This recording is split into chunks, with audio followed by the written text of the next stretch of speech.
Um, it's my pleasure to be here to share with you my experience and how we actually started the company, and for the past 2 years, what we have learned.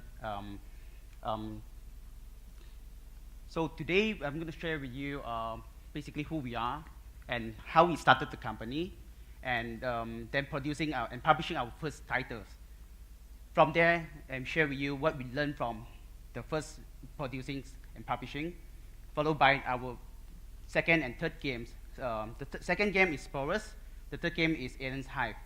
And then from there, I will share with you what we have learned, and then how we're going to publish our second and third game. And from the second and third game, what we have learned, and then we'll give you a summary. Okay, first of all, just a brief introduction about our company. We are one of the leading mobile-focused game development studios in Malaysia. And we founded May 2001, pretty much 2 years ago. We are based in Kuala Lumpur, Malaysia. And so far, we have 3 mobile games published to date. 2 new games are under development, and 3 co-production are undergoing. Okay, these are the 3 of our games. First game, Lightopus, is available on iOS and Android platform. And it was launched years ago, last March 2012.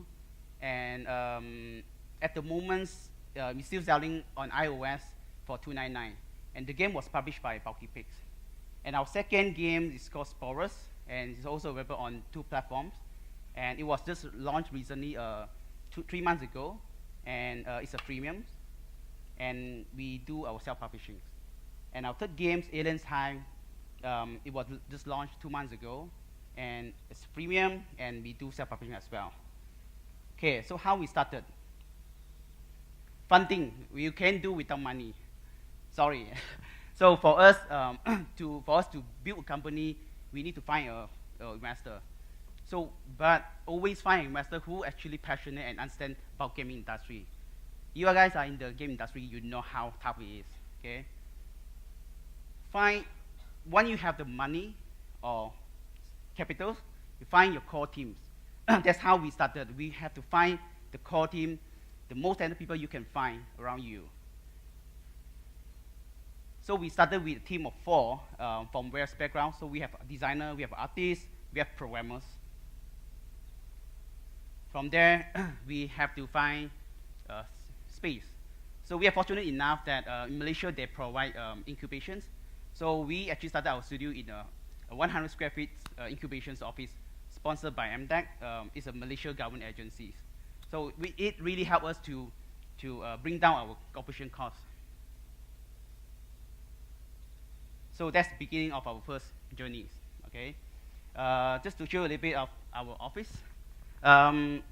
We have a really nice reception, nice meeting room, nice corridor, and that little is our room. 4 tables, that's it. Okay, really small room. That's how we started our company. So our first game, Lightopus.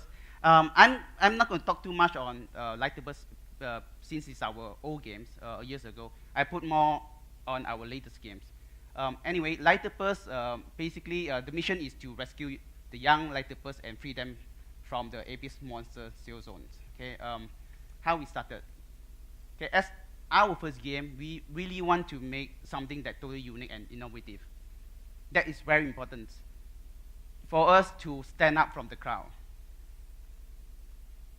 So then when you know what you want to do, you must understand your team capability and capacity. We only have 4 of us. So what can we do between the 4? So we make use of our programmer specialties, AI simulation. One of my programmers, he specialized in AI simulation. So we thought of make use of that talents. All right. So first, AI simulations. Then we have only 1 artist. The same artist is also the game designer. So we have really small capacity. Make use of your capacity. So we have to design a way to optimize our art production pipeline. Okay. And then lastly, endless mode rather than the handcraft laboring. Well, endless mode, you save you from manually crafted all the levels, so that will actually speed up your time. Again, you have to design something that you can do within your capacity. So don't be over ambitious, but never let the quality. I mean, you can think as big as you want, but then at the end of the day, if you cannot finish, there's no point. So do something that within your capacity, but don't let up the qualities. Okay, for Lightopus, the initial production timeline is 6 months, but it end up 8 months. So we actually underestimated the time needed for integrations, marketing, publishing. All these have to take in under considerations when you do a games. Otherwise, it will be over budget. Okay, so once we complete the games, what we do, we invite beta testers to test the games and collect feedback through test flight. Very important. And you don't want actually to have your friend to test your game, because they won't give you sincere feedback. They're like, wow, cool. That's what you want, all right? So, what we did is we post our, we invite our beta testers, say from forums, Touch Arcade. So all the betas come around the world.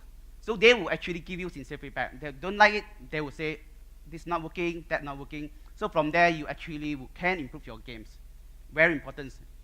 Invite your beta testers to test your games. Oops. Okay. So from there, we optimize the game, and it plays perfectly well on iOS devices and all that. But here's our challenge. Porting to Lightopus to Android was a challenge. Because when we designed Lightopus, at the time, we wasn't catered for Android. We put all our effort on iOS devices. So the performance was excellent and all that. But when come to Android, here's another story. Compatibility, performance. There's thousands of devices with different specifications. It ran really poorly on some devices that at this time. So that was our challenge. And then you're talking about different versions. Then you're talking about an integration like Game Center. Then we have to find out whether we're going to use OpenFin at the time or Score. All these integration take time. That's why when you budget your production timeline, you have to keep that in mind. And then also one challenge we faced was Google Checkout is not available in Malaysia. So we can buy, but we cannot sell. So that was our challenge because our Lightopus was a premium, so it meant for selling. Since we cannot sell it, so we have to tweak the games to make it a freemium. But since the game wasn't designed for freemium, so it doesn't really do well on that part on Android side. Okay, just to show you a little bit of our prototype. So the first one basically is it's a skeleton just to test how it works and the gameplay. And then this is the end result. Okay, and the game is available on the showcase area. If you want to, you can check it out. Okay, now I'm talking about. I will talk about publishing our first game. So when you have the games, what do? You prepare your marketing materials. You do your write-up, you do your screenshot, banner ad, trailer. So we do all that in-house within the 4 persons.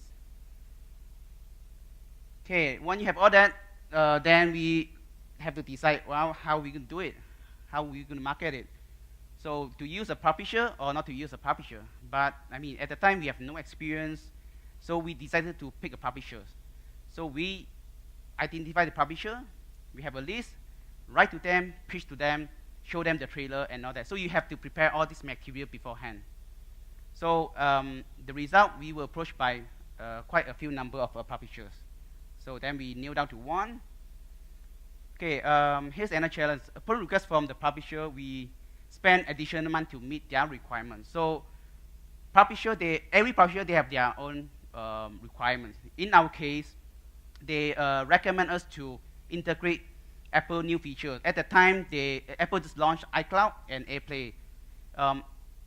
They suggest us to integrate this system into our game. It helped increase the chances of being featured by Apple. So while being featured by Apple, so we just integrate the system in that. So that will take us time as well. And then another requirement is additional 5 languages. Our publisher was from the Europe. So they actually want the 5 European languages, Italian, Germany, and so on. So we end up spending a lot of time doing translations, integrations, and then make all the 5 languages available. Currently, we have several languages in Lightopus. So the result, the game was quite well received, and we got a lot of reviews, really good feedback, and so on. And Lightopus for features, big banner by Apple. That is our first recognition. We are really proud of that. I mean, that's something for your first game, especially.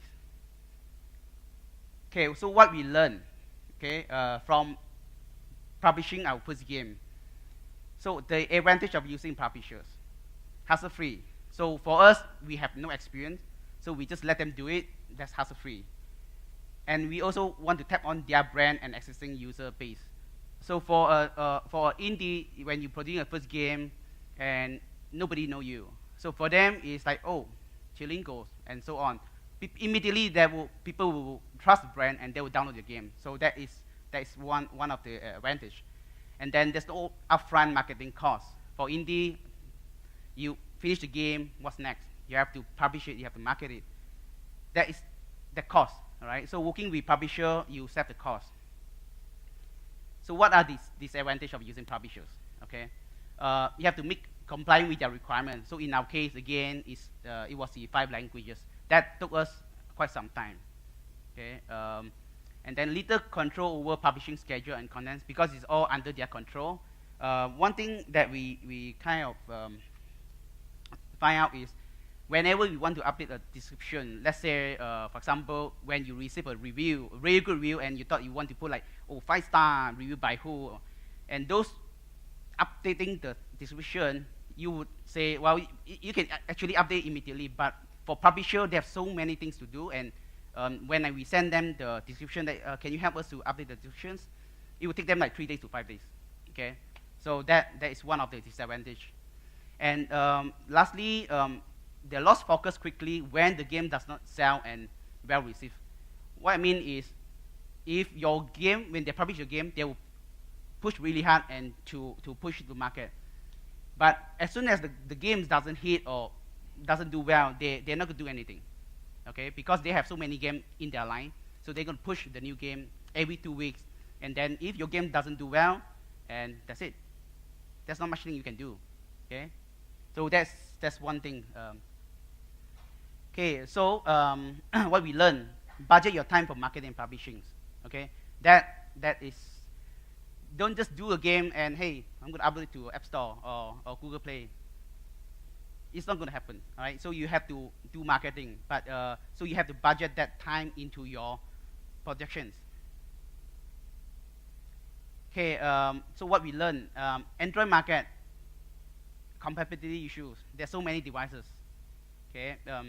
And then the market is very fragmented, right?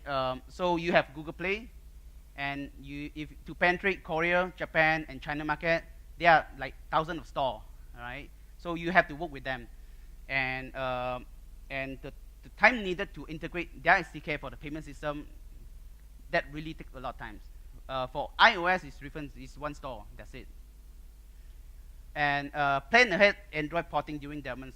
One mistake we made during Lightopus was we wasn't thinking about Android market at the time. So we do Lightopus, we optimize it for iOS, and the result is the porting takes longer than what we anticipated. Okay, so I move on to producing our second and third games. Okay, during Casual Connect Asia 2012, all right, we were here last year for the first time. We learned a lot. Okay, for the indies here, they're coming here for the first time. I strongly recommended that you go around and ask and get all the information you want. Go back and do your research, studies. Okay, so we learned a lot of things about freemium and premium. What are the difference? Okay, and nowadays people are doing all freemiums. Why? Right? So learn that. Okay, and then different way of improve your monetizations. You don't just do a game. You need to monetize it, right? You need to make money. It's all about monetization, right? Okay, and then how analytic tool can help improve your monetization strategy. There are tools out there that you can integrate to actually study user behavior, all right? So with the tool, you can study how people actually play your games, Okay, so you have to do that. It helps to improve your monetizations. And at the time, puzzle is one of the top genres in App Store. So with all that considerations, we want to apply all that we learn into our new games, okay, for our second and third games. So we study and analyze monetization strategy before we start our new games. You don't just make a game. If not making money, no point. All right. So, okay, our second game, Sporos. Okay, Sporos is a very simple puzzle game. The objective is light up the cells in each level with a special seed known as the Sporos. The game again is available on the indie showcase area. You can test it out, and it's also you can download from App Store and Google Play. Okay, producing our second game, Sporos. Okay, we want to create a small puzzle, 2-3 months projects, okay, and to sell at App Store for 99 cents, and we want to test out the ad revenue on Google Play. And our first game was a premium, so we didn't know how the ad revenue do on Google Play. I mean, at the time we keep hearing people saying that, well, we make, like Angry Bird, for example, they make more money from the advertisement than the selling the game. So we want to create a simple game to test out the ad revenue. Okay, so that was the intentions. So we want to come up with a game that keep user or player stay as long as possible. The longer players stay on your game, the more money you make from the advertisement. All right, so that was one of the idea as well. So we want to do a small puzzle game with thousands of levels, so people can keep playing. Okay, make them stay, and then you make money from the ad. So how can we do 1,000 level basically within 2 months time? So have it only make possible with auto leveling design system. So our programmer design system where they actually auto generate the games, the levels. Okay, our first release, Sporos, with just 2 labs and 300 free levels. Okay. Lab 1, we call it essential lab. The basic labs, we released 300 free levels. The total level we have in the lab is 1,000 free levels. Okay. And then the lab 2, experimental lab, we call it, is meant for in-app purchase. Okay. So meaning if you really like what you play, then you can purchase. So there's only one item that you can purchase at a time. So retain the player. The initial plan was we want to unlock additional 100 free levels on each update every month or so. So basically, if you look at our first lab, we released 300 levels.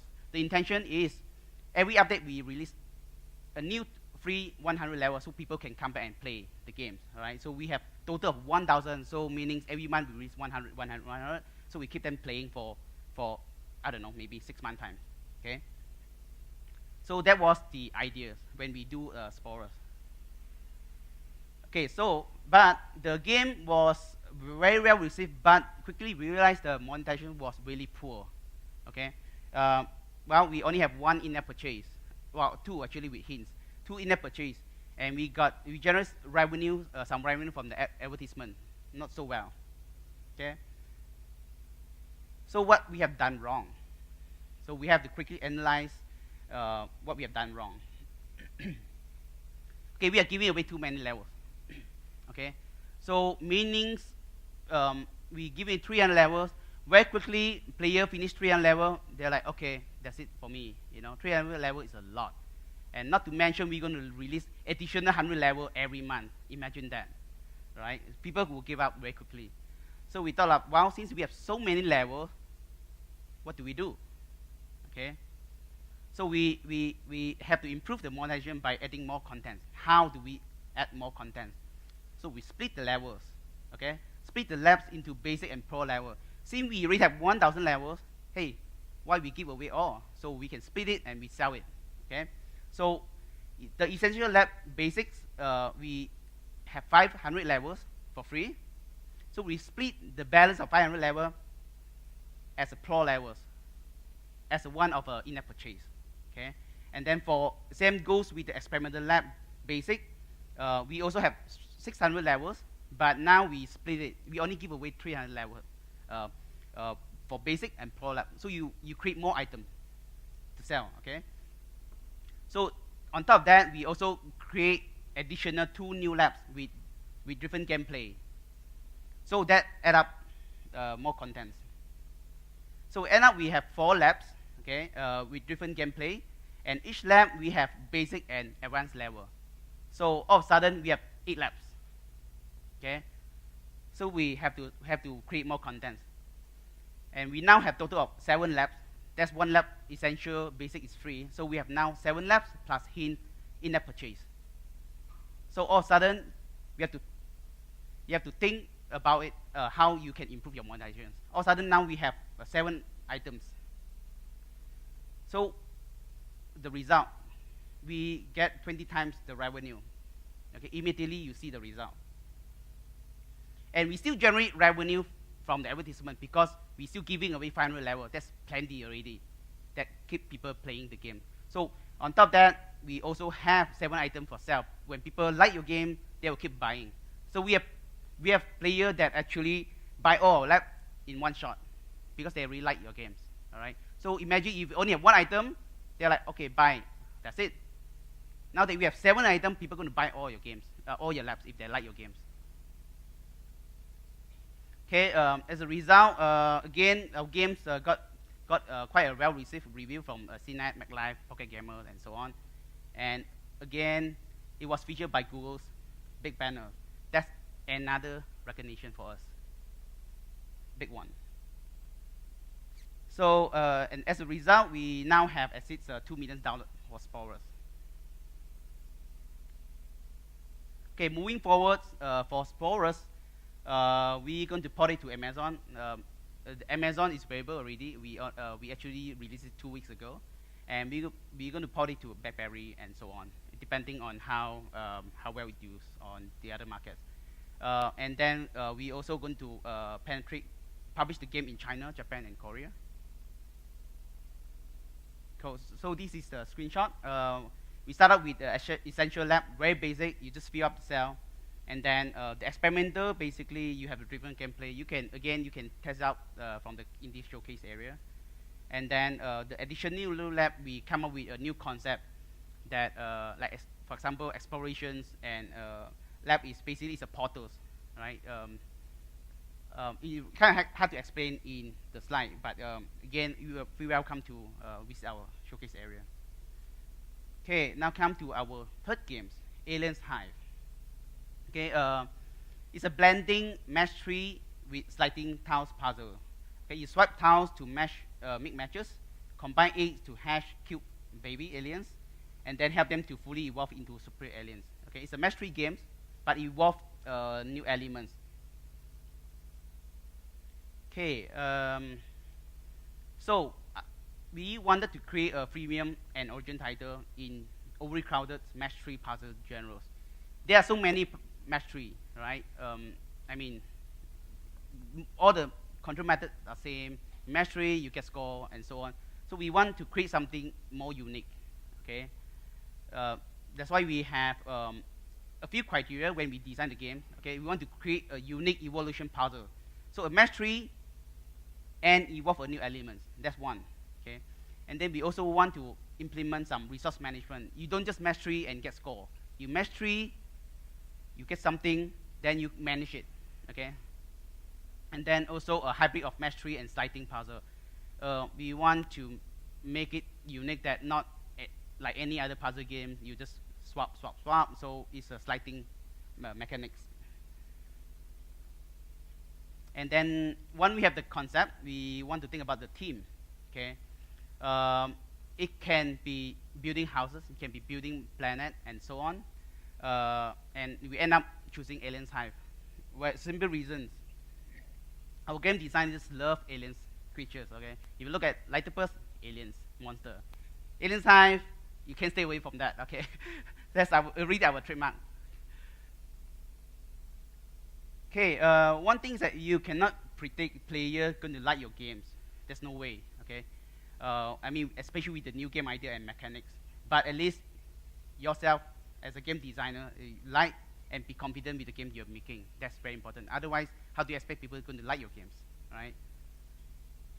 Okay. So the target production times, 6 months. Again, exclude marketing, but you really need to budget that, okay? So after the game concept, we complete the first Alien Hive prototype within 1 week, just to test the basic mechanic and gameplay. And very important, build prototype, okay? Along the year, we came up with quite a number of games. Every game we build prototype, and I believe we have like a few prototypes that we put aside and we do not continue, because if you don't build a prototype, you will never know how well we actually do. Then from there, again, analyze and study other freemium games monetization strategy. You really need to, especially for freemium, that is very important. Monetization strategies. How you want to make money from the games. Okay, so what are our challenge in Alien Hive? UI, UX, freemium versus premium. Okay, when user interface and user experience is very crucial, especially when you come to the freemium games. All right, you want to make user play the game and make them buy your items. All right, and then also we talk about game balancing and tutorial. Game balancing is very important as well, because it's a freemium. You want let people play your game and not buying items, but at the same time you want them to play your game, buy items. How do you balance it? Okay, first thing, UI and UX. So we need to build an easy access to the in-app store, but not too hard sell. Right? So that's our challenge. How to make that how to make people actually click on your in-app store, but not like, hey, buy our thing, you know. So the second one is lead player to the store at the right moments. What it meant is when people play the games, right, you have to find a way to prompt them, hey, you need this item, okay, buy it. But again, not too hard sell. So find a moment where people actually play the game and then they're running out, they really need something, and you prompt them, hey, you can use this, all right? So those are the challenges, how you actually find the right moment. Those are our challenges. And then again, last one is a space for advertisements banner. When you design the games, you need to reserve some space, especially when you play the game on iOS, iPhone, like iPhone 4, it's with small screen. The space gathered for advertisements, it really kills the game. So if you play the games on iOS, iPhone 4, you will see the banner actually covering some of the visuals. But something that you really have to consider if you do a freemium. And game balancing, okay. So our challenge was how to make a non-pay-to-win games. Okay, so I mean, that means you don't want to force people to buy as many items possible just to win the game. Okay, so we have limitation on how many power items you can buy within the games. You cannot have unlimited. Otherwise, people are just paying, and then they'll pay up all the items they can, and then they will climb to the score. And then also the degree of difficulty.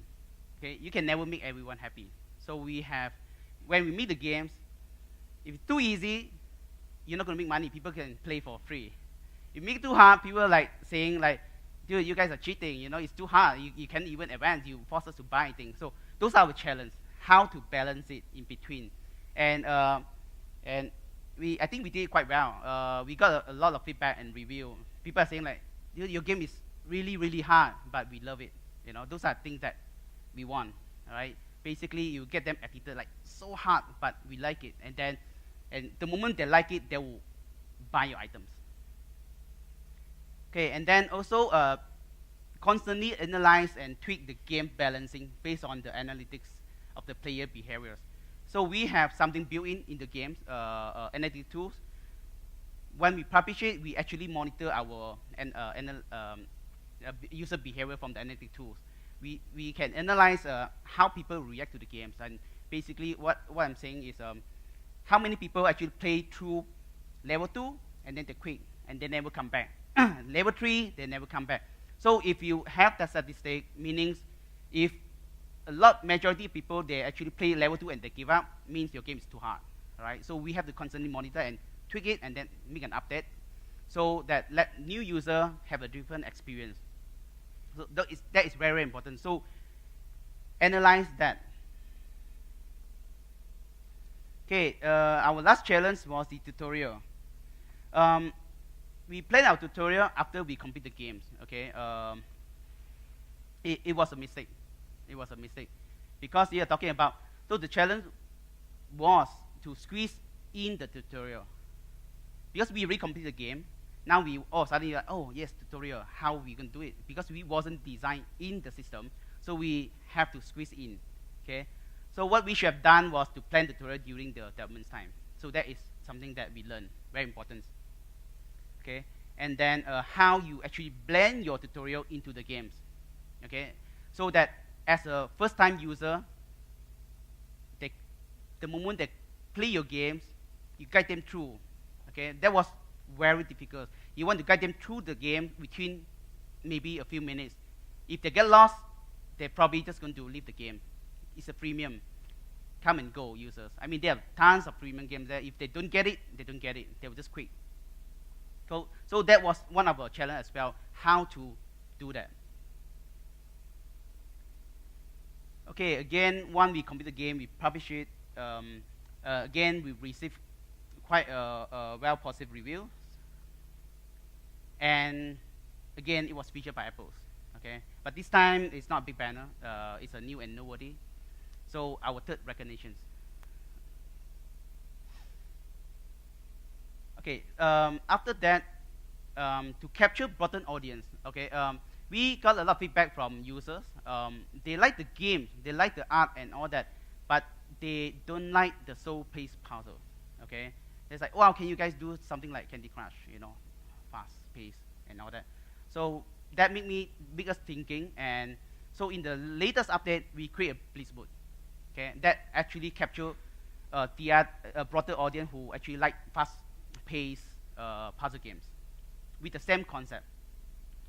So we spent 6 weeks, and then in our latest update, in fact, we just released the last update last week before we left for Casual Connect. And then we're going to further improve our contents and monetization. So keep monitor the user behavior, tweak the games, and if find something that is not right, then you have to tweak it. Okay, moving forward, we going to port it to, again, all other platforms, and also penetrate China market, Japan, and Korea. And why I keep mentioning these 3 markets, and in fact, actually India as well. Some of the countries, they are quite unique. I mean, especially for the Android market, right? You need localize the games. And for example, Indonesia, in fact, I just learned Indonesia only have like 20% of people have credit card. So you cannot just put on Google Play. It's not going to work, right? People play your game. No point if they play your game and they cannot buy your item. So we need to penetrate that market as well. So we're looking into that. We work with some local distributors in Indonesia and so on. So that will expand your revenue as well. So make use of your games. You have one game, one good game. Make use of it. Publish it or distribute it to all the market possible. So this, just to share with you, this is our first prototype. First prototype, look nothing. We developed this prototype in 1 week time. Okay, and some of the concept art that we have for Alien Hive, and as you can see, how we actually developed the concept art from the first design up until the final result. And here, I'll show you more concept arts. So this robot, we have designed like more than 20, 30 robots. All right, we end up only picking one. Okay, so we are quite picky on the visuals. As a result, the visual is the first thing that appeal to the users or players. Okay, these are sketches. And if you haven't seen Alien Hive, these are the screenshots. And feel free to try it out, or you can download it from Google Play or iOS. And last one is something we released last week, the Blitz mode. So go and check it out. Okay, lastly, we have a good game, we think. Okay, and it was well received. We got a really positive feedback and all that. So what's next? Okay, we are working on some merchandising, okay, to test the market. So we're still in productions, but we have got a lot of good feedback already on that. So we also want to expand that area. Make use of your IP, right? It's your games, your IP. Besides games, there's so many things you can spin off. Okay, and oh yeah, we have one card games, the physical card games designer from overseas. They actually contacted us wanted to license our games, turn it into a board game. So those are spin-off, you know, from a game you spin off to different IP, different items like merchandising and board game and so on. Okay, so the games, when we finish it, we were approached by publisher. Okay, but this time around we decided to do our self-publishing. We have to move on. We have to learn. Okay, and for us, we have to be independent. We have to try ourselves. Okay, that's why we do our self-publishing. So what we do is we engage and partnering with a PR agency. Okay, it is very difficult without a PR agency if you have no experience, especially within our small team. We don't have the capacity. So we have to engage and partner with a PR agency. So then we plan for our marketing and publishing schedule and strategy. So now you have freedom all of a sudden, right? Because you are doing your own publishing. And we strategize both game. We finished both game around the same time, okay? But we strategize both game launching back to back to create our brand awareness. So we launched the game. We launched Sporos, okay? After a few weeks, when you see a hype and then go down, then we launch Alien Hive. Okay, for people who actually like Sporos, it's easy for them to relate to your games. Like, oh, this game, Sporos from this company is very good. All of a sudden, that when you do your marketing on a new game, that helps relate your games. So that will help on your marketing as well, and then help you to create a brand awareness. And then we do cross promotions our games, all right, with the in-app in-house ads. And then we roll out ad campaigns on social and ad networks. So that's how we do our own self-publishings. So what we learn, okay, from the two new games and self-publishing, what we learn, okay, we learn a good game with bad or no marketing will fail. Seriously, you have a really good game. If you're just going to upload it to Google Play Store or iOS, good luck. Okay, so you need marketing. But if you have a bad game, you're going to spend millions of dollars on marketing. It's not going to make it as well. So first criteria, make a really good quality game. Then don't save on marketing costs. You have to do it. Okay, make use of any cross promotion tools. Okay, there are many tools that are available on the market that you can actually use. What they do is they help you to cross promote your game. Right? What we use is we use Lightopus. Okay, something that we pick up along the way, and we actually integrate the system in there. It does help us to boost our games. Okay. And then we analyze player behavior with analytic tool. We use Furry. Helps improve our monetization strategies. Okay. So again, we study how they play our games. We actually trace how many players actually buying this item and clicking on the button but not buying and all that. So study that, okay? Then tweak your games. Okay, and lastly, build your fans base, okay? Encourage and reward players to share, like your social medias. What we did was, before we launched the two new games, our fans, Facebook fans, we only have like 300 fans, all right? And the moment we launched these two games, with all the things that we implemented, like encourage them to reward. So basically, when it's a freemium, so you want to give them some free gold and encourage them to like your page, okay? And then you get free gold, right? So from that integration and all that, and we got about 4,000 fans now for the past 2 months. So that is something. And then prompt player to rate and review your game by providing a direct link. So don't just ask them, hey, please help review our game. Players are lazy, all right? They don't say, okay, cool, I will go and type in and then go to and review. So prompt them, give them direct link. You click, go direct to that. So, save them hassle that, oh, okay, just type in something. So that helps as well. And prompt at the right moment is the key. Why? Okay, when people install your game, play for the first time, don't prompt them to review. They haven't even tried your game, right? So you want to prompt them to the right moment. So they play your game, they like your game. If you prompt them too soon, they're like, well, I don't even know if the game is good. So they won't give sincere feedback, okay? So if you prompt, so what we're trying to do is for example, Alien Hive, right? We prompt them only when they finish the third games, right? So if people play your game until fourth time, fifth time, that means something. They like your games, all right? So most likely you will get a positive review. If you prompt them too early, most likely they might not like your game. They will give you negative feedback. So you don't want negative feedback, okay? And also, the right moment is when they hit high score, all right?